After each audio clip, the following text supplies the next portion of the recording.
اعوذ باللہ من الشیطان الرجیم، بسم اللہ الرحمن الرحیم۔ ماہ ذی الحج کے اعمال بیان کیے جا رہے ہیں۔ ماہ ذی الحج کی تیسری شب کے اعمال۔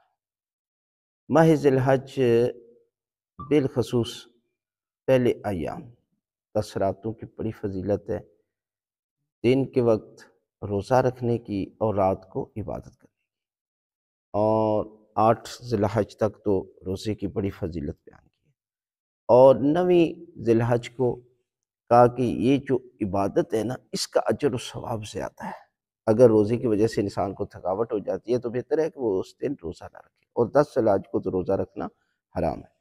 لہذا آپ جو ہے وہ ان ایام میں جو ہے وہ دن کے وقت روزہ رکھتے ہیں تو آپ ساری زندگی روزہ رکھنے کا اجر ملے گا۔ اگر آپ کی زندگی 80 سال ہے، 80 سال کا ثواب، 100 سال ہے، 100 سال، 50 سال ہے، 50 سال روزہ رکھنے کا اجر و ثواب۔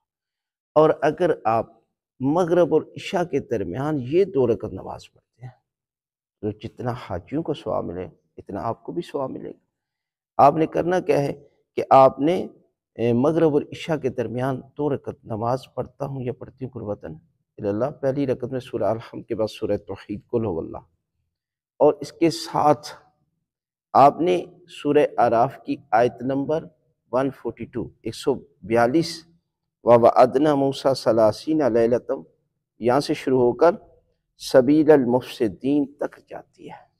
یہ آپ نے پہلی رکعت میں بھی پڑھنی ہے، دوسری رکعت میں بھی، تو خداوند عالم آپ کو حاجیوں کو جتنا اجر و ثواب عطا کرے گا۔